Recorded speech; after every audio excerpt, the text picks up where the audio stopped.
Рахмат, Дастанбек Спейкович. Рахмат, урматтуу коллегалар. Мүмкүнчүлүк бергениңиздер үчүн. Мен негизги маселелерге кайрылайын. Бул Баткен облусу боюнча бул эми жылда боло турган, жылда ай сайын, күн сайын болуп келген маселелер. Тилекке каршы Мухаммедкалый Дүйшекевич. Мен ушул жерде Аширбек Мойдуновичке 2 ай мурда кайрылдым эле да. Эртең жазгы талаа жумуштары башталат. Ошол жерде бүт жол, суу, могу маселелер башталат дедим эле. Тилекке каршы бир да действие болгон жок. Мухаммедкалый Дүйшекевич муну айтып коюш керек. Мамлекет жергиликтүү бийлик тарабынан дагы, өкмөт тарабынан дагы. Жеңиш Парпич, сиз да олтурасыз. Бул уят. Негизги проблеманы өзүбүз түзүп алып, анан барып чечип келип, батырлыгыбызды көрсөткөн бул жерде туура эмес.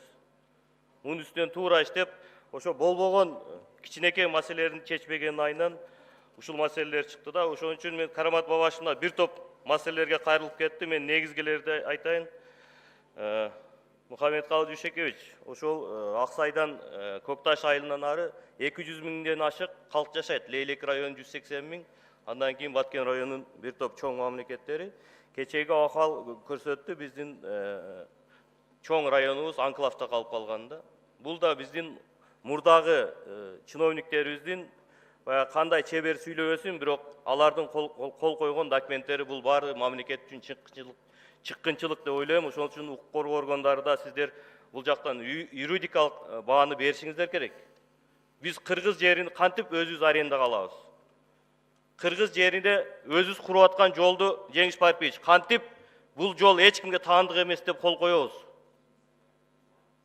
Кыргыз жеридеги жолду биз кантип бул же тиги же бул мамлекетке тиешеси жок деп кол койгон, бул туурабы, туура эмеспи? Анда өзүбүз жана укук коргоо органдары юридикалык баа бериш керек. Мен айтып коеюн, урматтуу депутаттар, 2010 жылдан бери мына Баткен районунда эле Таштумшукта 103-түн 43-ü кошуна жарандарга сатылган. Ачык айтып коюш керек. 43-түн 67 участкасы кетти.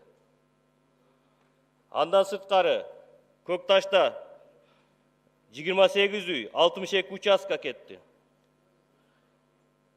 Жеке өрүктө Аксайдын жанында айтып коеюн, 37 үй курулду ошондон бери. Бир столовой, бир самсыкана, бир мойка, бир навайкана курулду. Лейлек районуна айтып коеюн, Максат айылында 31 гектар өттү. Сада айылында 9 гектар өттү. Кулунда айыл өкмөтүдө 28 гектар өттү. Биздин жайытты тажик жарандары 620 гектарды пайдаланып келатса, биз алардын жайытын болгон 160 гектарды пайдаланып келатабыз. 30дан ашык тажик жарандарга сатылды.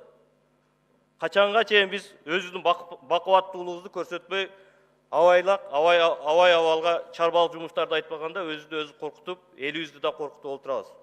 Ошон үчүн Мухаммедкалый Дүйшекевич, давайте анда биз коркок болсок, чечкиндүү кадам жайларга бара албасак, анда социалдык маселелерди чечели.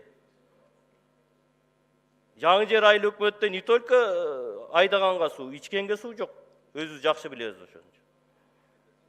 Эми бул жердин азыр урматтуу депутаттар, биз жабык түрүндө кайрылып атканда да азыр мага бир топ мына жазып атышат телефонго, биз качанга чейин жабык карайбыз дейт. Качанга чейин жабык карап ушул маселени же биз билбесек, же ачык билбесек, бул эмне деген мамлекетпиз? Биздин коопсуздугубузду коргобосоңордан мындай маселени хотя бы ачык турбайсыңар, ачык айтпайсыңар деп атат. Биз өткөндө Аксайга барганда мына бир топ депутаттар ошол жерде айтышты. Анда биздин өзүбүзгө бергиле деди. Бүт ушу мамлекеттик органдарды алып чыгып кеткиле, биз өзүбүз коргойбуз деп атат ошол жердечи. Өзүн коопсуздугубузду, өзүн границабызды.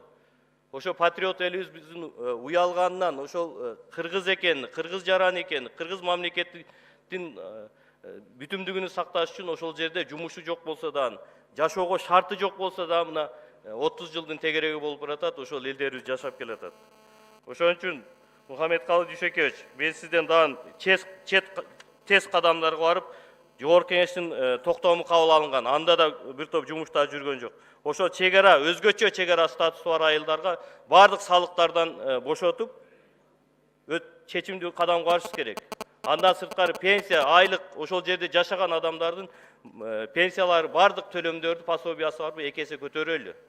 Өзүбүз жумуш орун түзүп бере албасак, коопсуздук сактай албасак, ошол жерде элди толуктап, ошол жерде маселелерин чечишибиз керек да. Ошондой кадамдарга бир топ маселелер бар. Депутаттар бул жерде эми ачык айтканга болбогон маселелер бар. Ошон үчүн 10 секунд. чечимди дан аягында өкмөттөн парламенттен элибизге ачык маалыматты берип коюшубуз керек. Чоң рахмат.